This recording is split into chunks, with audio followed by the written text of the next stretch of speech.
Hello, welcome student. We are going to read this chapter Consumer Rights from 10th class book in economics. In this chapter we will understand consumer rights and Consumer Protection Act. इसमें आप consumer rights और protection act के बारे में जानकारी लेंगे। तो सबसे पहले हमारे पास क्वेश्चन आता है कि कंज्यूमर कौन होता है, हु इज कंज्यूमर। तो मैं ये कहूँ यू आर कंज्यूमर, तो आप लोग समझेंगे कि मैं पर्टिकुलर सिंगल एक आदमी नहीं, बट आप सब कंज्यूमर हैं। आप प्रोडक्टर भी हैं और कंज्यूमर भी हैं। जब कोई मटेरियल आप प्रोडक्ट करते हैं, इट मीन्स अभी एग्रीकल्चर प्रोडक्शन हुआ है, तो उसमें जो वेट है उसमें हमारे जो पेजेंट हैं उन्होंने प्रोडक्ट किया है, वो प्रोडक्टर हैं। जब मार्केट में सेल करने के बाद उससे जो इनकम होगी, उससे जो उनके पास पैसा आएगा, उससे वो बहुत सारा मटेरियल वहाँ मार्केट में परचेज करेंगे। तो उस टाइम पे जो वो परचेजर बनते हैं तो वो एक कंज्यूमर बन जाते हैं, क्योंकि वो उस मटेरियल का कंजप्शन करते हैं। तो वो कंज्यूमर भी है और प्रोडक्टर भी है। एक टाइम वो प्रोडक्ट करते हैं और दूसरी टाइम किसी दूसरी वस्तु का कंज्यूमर बन जाते हैं, यानी कि क्लाइंट बन करके वो उसको परचेज करते हैं और बाद में उसका कंजप्शन करते हैं। It's okay. बट इसके साथ साथ हमारे पास कंज्यूमर राइट्स क्यों पढ़ रहा है। कंज्यूमर राइट्स पढ़ने का यहाँ पे टारगेट हमारे पास है कि बहुत सारे टाइम से हम लोग जब परचेजिंग करते हैं तो बहुत सारी वे से हमारे पास एक्सप्लोटेशन होता है। जब मार्केट में हम लोग जाते हैं तो हमारे माइंड में कई ऐसे विचार आते हैं, हमें लगता है कि ये जो शॉपकीपर है ये हमारा एक्सप्लोटेशन करेगा। हम वो चाहे उसके बारे में बता दें, फिर भी उसके बाद में हम उसकी पूरी जो उसके कवर होता है, जिसके पास जिस पे इंफॉर्मेशन होती है, उसके देखने के लिए हमेशा तैयार रहते हैं। देखने के बाद ही हम उसको परचेज करते हैं। तो ये सारी बातें हमारे माइंड्स में क्यों आती हैं, क्योंकि ये हमने पहले काफ़ी टाइम ऐसी बार हो चुका होता है कि हमारा एक्सप्लोटेशन हो चुका होता है। उसके बाद में हम अवेयर होते हैं। तो किस किस वे से एक कंज्यूमर का एक्सप्लोटेशन होता है उसके बारे में मैं आपको बता रही हूँ। फर्स्ट हमारे पास आता है लेस वेट और मेजरमेंट। आप कई बार देखते हैं कि आप शॉपकीपर से जब सामान लेते हैं तो उसका जो वेट मशीन होती है वो साफ से दिखाई भी नहीं देती है, वो हमें वेट करके दे देता है।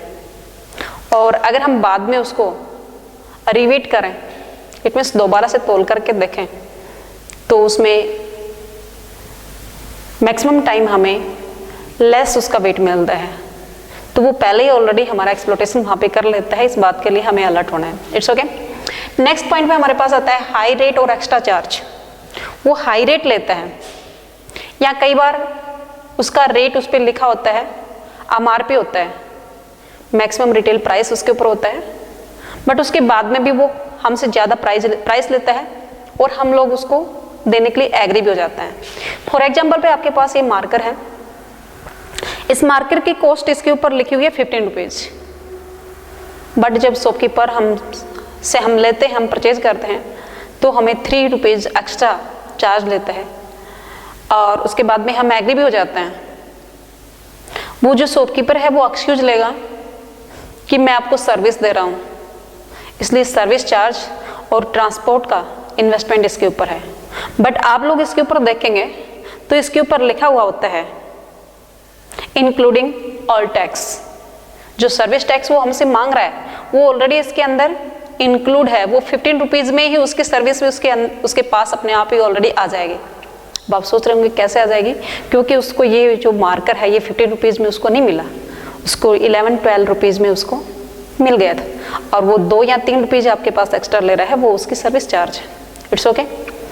अब नेक्स्ट हमारे पास आता है दूसरा, नेक्स्ट पॉइंट पे जिस पॉइंट से हमारा एक्सप्लोटेशन होता है, डिफेक्टिव गुड्स। यानी कि हमारे पास जो डिफेक्टिव पीस होता है, इट मीन्स जिसके अंदर डेफिशिएंसी होती है, वो हमें दे देते हैं बिना किसी इंफॉर्मेशन के। लाइक आप क्लॉथ्स परचेज करते हैं तो उसका जो पीस होता है या तो कहीं से कट होता है, या फिर वो शॉर्ट पीस होता है, उसकी लेंथ पूरी नहीं होती है, तो वो लेस मेजरमेंट में भी आ जाता है, उसके बाद में डिफेक्टिव पीस में भी आ जाता है। या आप कोई दूसरी वस्तु परचेज करते हैं, वो घर आते ही वो डैमेज हो जाती है, तो उसको डिफेक्टिव पीस बोलेंगे। तो इस प्रकार से आपका एक्सप्लोइटेशन होता है। नेक्स्ट पॉइंट हमारे पास है सेल आफ्टर एक्सपायरिंग डेट। कोई भी जो मेटल होता है उसकी मैन्युफैक्चरिंग की डेट उसके ऊपर लिखी होती है और साथ में यूटिलाइज की डेट उस पर लिखी होती है। उसमें लिखा होता है कि 6 month after you can not use it, यानी कि 6 मंथ 12 मंथ जो भी होता है, क्योंकि फॉर एग्जाम्पल पे आपके पास मार्कर होता है, इसमें इंक है वो कुछ टाइम के बाद में डैमेज हो जाते हैं, ये यूजलेस हो जाता है, काम नहीं करता है, तो इसके ऊपर डेट फिक्स होती है। एक्सपायरिंग डेट होने के बावजूद भी वो आपको चिपका देता है, इट मीन्स आपको दे देता है। नेक्स्ट पॉइंट पे हमारे पास आता है अडल्ट्रेशंस। अडल्ट्रेशंस का मतलब यहाँ पे हम लगाएंगे कि जो लेस अमाउंट की वस्तु होती है वो उस मेटल में इन्वॉल्व कर दी जाती है जो हाई अमाउंट की होती है। लाइक आप चिल्ली परचेज करते हैं, उसके अंदर रेड पाउडर जो आपके लिए काफ़ी हार्मफुल होता है, बट उसके अंदर वो डाल दिया जाता है क्योंकि जो चिली पाउडर होता है वो कॉस्टली होता है और उसमें कम रेट का जो रेड पाउडर है जो हमारे लिए, हमारी बॉडी के लिए रिक्वायरमेंट भी नहीं होती है, ऐसा बेकार का जो मेटल है उसमें इन्वॉल्व कर दिया जाता है केवल और केवल उसका वेट बढ़ाने के लिए और ज़्यादा पैसा गेन करने के लिए। It's okay. नेक्स्ट पॉइंट पे हमारे पास आता है फॉल्स इन्फॉर्मेशंस। वो हमें सही से जानकारी भी नहीं देता है। यहाँ पे आपकी जो बुक है उसके अंदर कई एग्जाम्पल दे रखे हैं। एक मिल्क पाउडर बनाने की जो कंपनी है वो क्लेम करती है कि मेरा मिल्क पाउडर है वो एक बेबी के लिए, माँ का जो दूध होता है वो सर्वोपरि माना जाता है, बट वो कहता है कि उससे भी बढ़िया ये मिल्क पाउडर है। कुछ समय के बाद में उसको ये बात प्रूव करके दिखा दी जाती है कि भाई आप जो बता रहे हैं वो आपकी इंफॉर्मेशन सही नहीं है, तो उसके बाद में उसको वो एग्री होता है। और ऐसे ही हमारे पास जो सिगरेट और स्मोकिंग का जो भी मैटर होता है, अभी आप देख रहे हैं कि कई बार जो सिगरेट का जो, कई बार नहीं बट हर टाइम पे ही जो स्मोकिंग का मैटेरियल होता है उसके ऊपर लिखा होता है कि इससे कैंसर होते हैं। आप एक बार विचार करिए कि कोई भी आदमी जब अपना प्रोडक्ट तैयार करता है, कोई भी कंपनी जब प्रोडक्ट होता है तो उसमें उसकी लैक्सेस क्यों लिखती है? अगर लैक्सेस लिखती है तो सीधी सी बात है लोग उसको परचेज नहीं करेंगे, बट हमारी जो बीड़ी सिगरेट होती है उसके ऊपर जरूर भी लिखा हुआ होता है। तंबाकू होती है, दूसरी जो हमारे पास स्मोकिंग होता है उसके अंदर लिखा होता है। लोग उसके बारे में जानते हैं बट फिर भी वो यूटिलाइज करते हैं और उसके ऊपर लिखा होता है। उसका लिखना वो अपनी मर्जी से नहीं बट हमारी गवर्नमेंट के द्वारा प्रेशराइजेशन से लिखा गया है। हमारी गवर्नमेंट ने उसके ऊपर क्लेम किया है और उसके बाद में उसने लिखा है कि इसके अंदर जो भी लैक्सेज हैं या जो भी हमारे यहाँ सिटीजन को हार्मफुल इफेक्ट डालने वाली है, अब उसके अंदर जरूर डालिए, क्योंकि सबसे ज़्यादा हेल्थ को डैमेज करने के लिए हमारे पास स्मोकिंग की जो खाने पीने की जो वस्तु होती है वो सबसे ज़्यादा नुकसानदायक होती है। इसीलिए गवर्नमेंट की प्रेशराइजेशन से या कंज्यूमर कोर्ट की प्रेशराइजेशन से उसने अपनी सिगरेट या बीड़ी तंबाकू के ऊपर ये लिखना शुरू किया है कि ये स्वास्थ्य के लिए हानिकारक होती है। It's okay. तो वो पहले इंफॉर्मेशन नहीं देते हैं तो उसके बाद में भी हमारा एक्सप्लोटेशन होता है। नेक्स्ट पॉइंट पे हमारे पास आता है कंज्यूमर मूवमेंट। अब इतने सारे पॉइंट्स पे हमारा एक्सप्लोटेशन हो गया तो लोगों ने स्ट्रगल करना शुरू किया, कुछ ग्रुप्स बने, ऑर्गेनाइजेशन किए गए, उन्होंने लंबा स्ट्रगल किया और ये स्ट्रगल चला है 1960 से 1970 तक। अब ये स्ट्रगल होने के बाद हमारे इंडिया ने national consumer protection act impose किया, इनेक्ट किया। वो क्या 1986, और इस कंज्यूमर प्रोटेक्शन एक्ट का शॉर्ट नाम देंगे कोपरा कंज्यूमर प्रोटेक्शन एक्ट। तो कोपरा का जो इनेक्टमेंट है या स्थापना है या ये जो कोपरा बना था ये बना था 1986 में, और आज हम 24 दिसंबर को नेशनल कंज्यूमर डे के रूप में सेलिब्रेट करते हैं। और हमारी गवर्नमेंट इसके लिए अवेयर करती है लोगों को। आप लोगों ने कई बार न्यूज़पेपर में देखा होगा, उसके अंदर लिखा होता है या एडवर्टाइजमेंट भी हमारे पास आती है, जागो ग्राहक जागो। तो वो जागने के लिए क्यों कहती है? क्योंकि वो हमारे इस एक्सप्लॉयटेशन से बचाने के लिए आप लोगों को जगाती है और ऐसी इंफॉर्मेशन बार बार वो न्यूज़पेपर के माध्यम से आपको पहुंचाती रहती है कि आपके पास क्या राइट्स हैं। और सबसे ज़रूरी है आप लोगों को अपने राइट्स के बारे में जानकारी लेना, तभी आप इसे प्रोटेक्शन की हेल्प ले सकते हैं, जो हमारे पास कंज्यूमर प्रोटेक्शन एक्ट बना हुआ है। अब जो कंज्यूमर प्रोटेक्शन एक्ट है उसके अंदर 3 टियर जुडिशरी है हमारे पास। 3 टियर जुडिशरी या हम कहेंगे 3 टाइप्स के हमारे पास कंज्यूमर कोर्ट है। फर्स्ट हमारे पास आती है डिस्ट्रिक्ट लेवल पे कंज्यूमर कोर्ट है, डिस्ट्रिक्ट लेवल पे है, उसके बाद में स्टेट लेवल पे है, उसके बाद में नेशनल लेवल पे है। अब डिस्ट्रिक्ट लेवल पे जिसमें हमारे पास हरासमेंट अगर हमें होती है up to 20 lakh, up to 20 lakh, 20 lakh तक जहां हमें नुकसान होता है तो हम अपील करेंगे डिस्ट्रिक्ट कोर्ट में, डिस्ट्रिक्ट कंज्यूमर कोर्ट में। उसके बाद में अगर 20 लाख टू 1 करोड़ के बीच में हमारे पास कहीं हमें हरासमेंट होती है तो उसके बाद हम कंज्यूमर कोर्ट में जाएंगे, स्टेट लेवल पे स्टेट कंज्यूमर कोर्ट में जाएंगे।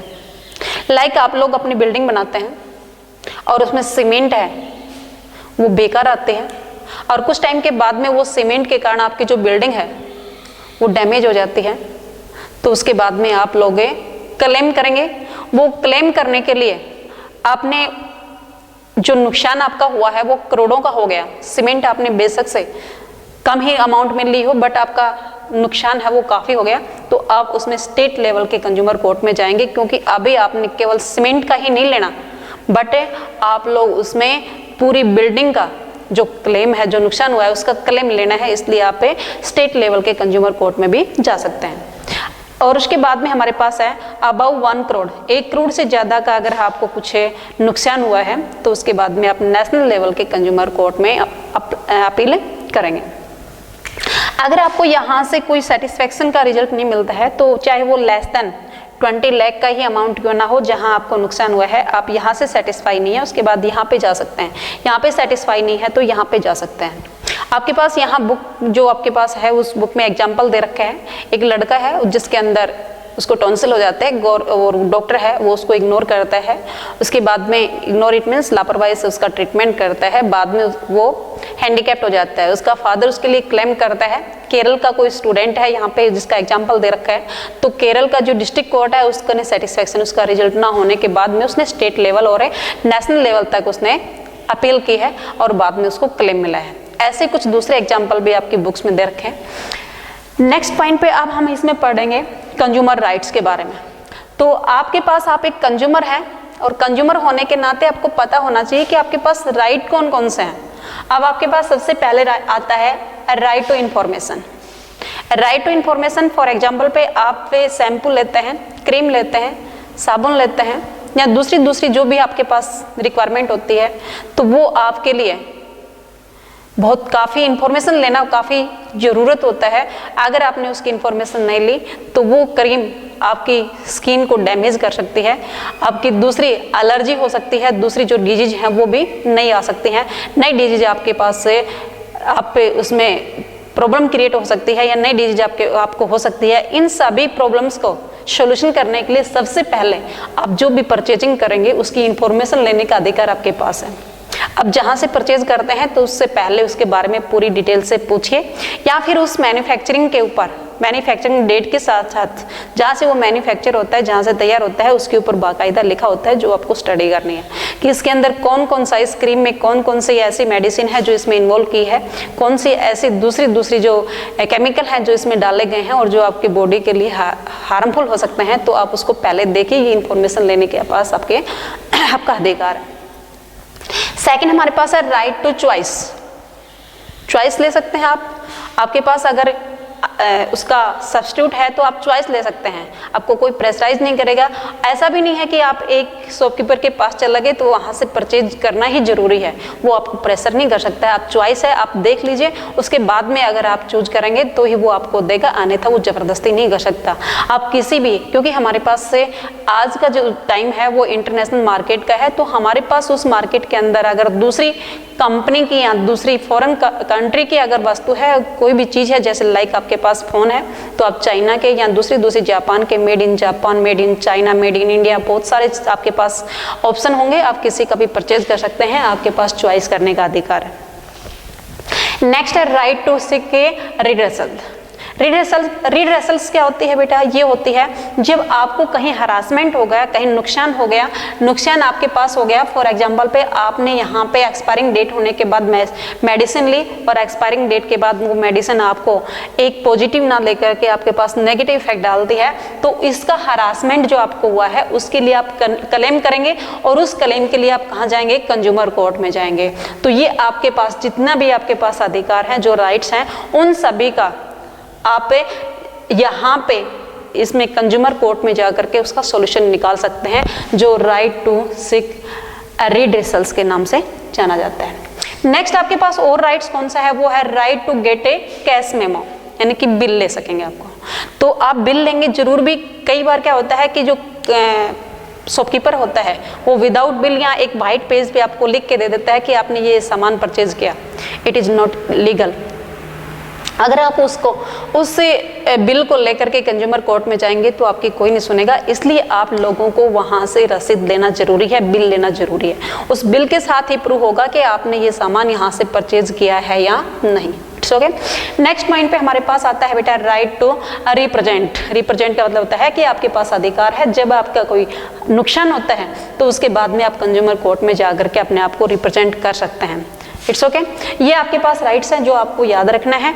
और उसके नेक्स्ट पॉइंट पे हमारे पास आता है कि हम इस राइट्स तो हमारे पास हैं, बट इस एक्सप्लॉयटेशन से कैसे बच सकते हैं, और भी हमारे पास ऑप्शन है। वो ऑप्शन हमारे पास है बेटा ISI। नेक्स्ट हमारे पास है एगमार्क और उससे नेक्स्ट है हॉलमार्क। तो ISI इंडियन स्टैंडर्ड ऑफ ए, तो यहाँ पे हमारे पास से ये इंडस्ट्रीज की प्रोडक्टिविटी के अंदर आता है। जब इंडस्ट्रीज की प्रोडक्टिविटी होती है, इंडस्ट्रीज की प्रोडक्टिविटी का मतलब होता है जहां हमारे पास कोई भी मार्केट के अंदर, लाइक आपके पास ये लाइट के लिए जो भी मेटेरियल होता है, घर में आपके पास स्विच है, फैन है, कूलर है, उन सभी के ऊपर जो प्रोडक्टिविटी इंडस्ट्रीज से होकर के आती है उसके ऊपर लिखा होता है ISI। इसको पहले BIS के नाम से जाना जाता था, ब्यूरो ऑफ इंडियन स्टैंडर्ड। तो ये पहले BIS और अब हम इसको ISI का नाम दे सकते हैं। नेक्स्ट हमारे पास है जो एग्रीकल्चर की प्रोडक्टिविटी होती है। एग्रीकल्चर से जो प्रोडक्ट होता है उसको एक तरह से ये कह सकते हैं कि क्वालिटी के लिए, बेस्ट क्वालिटी के लिए ये लोगो मिलता है। ये यहाँ एगमार्क, हॉलमार्क और ISI का लोगो या नाम के साथ में ये आपके पास मिलता है। तो ये इसका मतलब जहाँ पे ISI का लोगो जिसके ऊपर मिल गया वो बेस्ट क्वालिटी का है। हाँ, ये है कि सभी कंपनीज उसके ऊपर ISI का लोगो नहीं लगाती हैं। क्यों नहीं लगाती है? क्योंकि ये सर्टिफाइड होता है। जो कंपनी इसको लगाती है वो हमारी गवर्नमेंट के द्वारा इशू किया हुआ होता है, सर्टिफाइड किया होता है। हर कंपनी इसको लगाती नहीं है। उसके बाद में एक कंज्यूमर होता है, वो अगर इसको देख करके परचेज करता है तो उसकी कॉस्ट बेशक से हैवी ही क्यों ना हो, बट वो बेस्ट होता है। दूसरी जो वस्तु है उसका कोई बेस्ट क्वालिटी का कोई प्रूफ हमारे पास नहीं है, वो हमें कम रेट में मिल सकती है क्योंकि उसके पास से वो लो क्वालिटी का हो सकता है। इसलिए हम जब भी परचेज करें तो ISI का लोगो हमारे पास से कंपनीज की प्रोडक्टिविटी के ऊपर जरूर भी देख करके ही परचेज करें। उसके बाद में एग्रीकल्चर प्रोडक्ट अगर हमने लेना है, फॉर एग्जाम्पल पे हमने यहाँ से हनी परचेज करना है या फिर हमारे पास से कोई स्पाइसेज हैं, तो ये हमारे पास जो व्हाइट है वो एग्रीकल्चर से जो प्रोडक्ट होगा उसके ऊपर एगमार्क मिलेगा। ये एक तरह से क्वालिटी मेंटेन किया हुआ होता है, यानी कि बेस्ट क्वालिटी का होता है। अगर ज्वेलरी परचेज करनी है तो उसके ऊपर हॉलमार्क का लोगो जरूर भी देखें।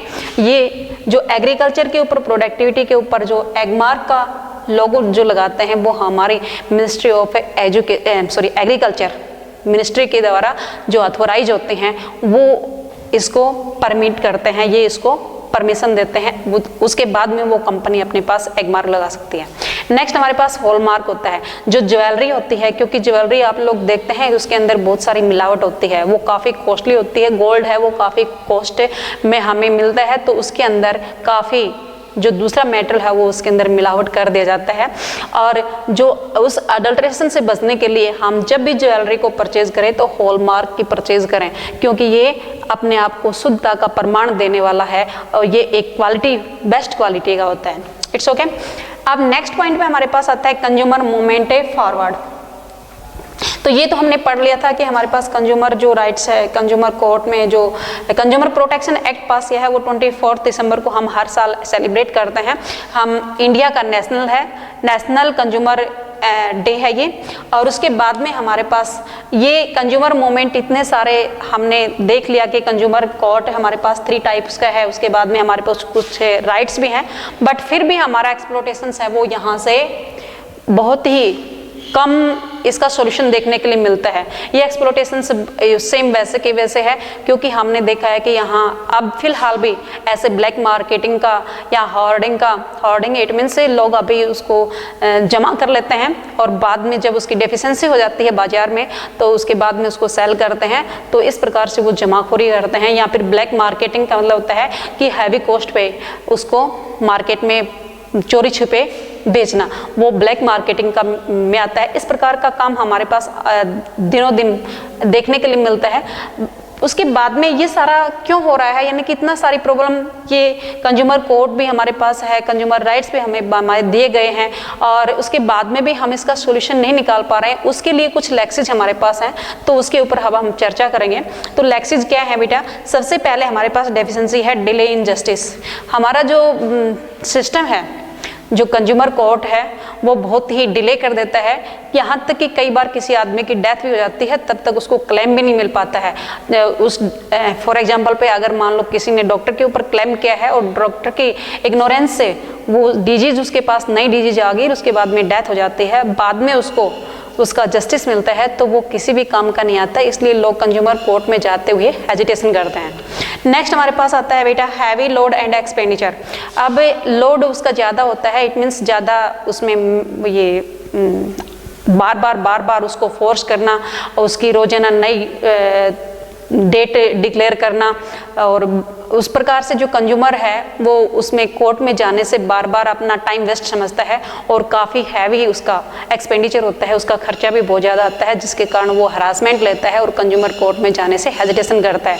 कंज्यूमर कोर्ट में अगर वहाँ पे हम नहीं पहुँच पाते हैं तो हमारे शॉपकीपर हैं वो हमारा एक्सप्लॉयटेशन से और ज़्यादा जोर शोर से करना शुरू कर देते हैं, क्योंकि हमें अपने खुद की सुरक्षा खुद नहीं कर पाते हैं।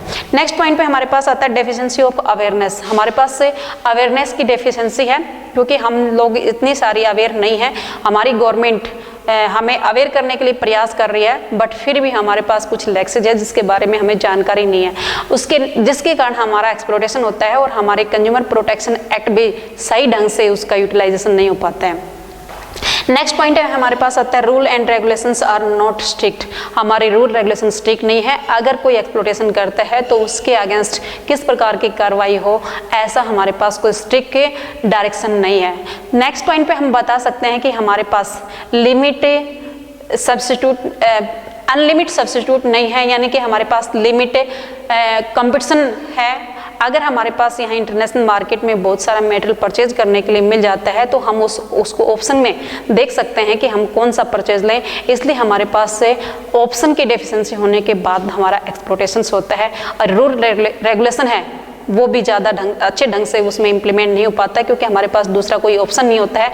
इसलिए हमें डिफेक्टिव पीस लेना होता है या फिर उस शॉपकीपर के अगेंस्ट कार्रवाई करने में हमें प्रॉब्लम होती है, क्योंकि दूसरा हमारे पास इसका सब्स्टिट्यूट नहीं होता है। It's okay, your chapter has been finished.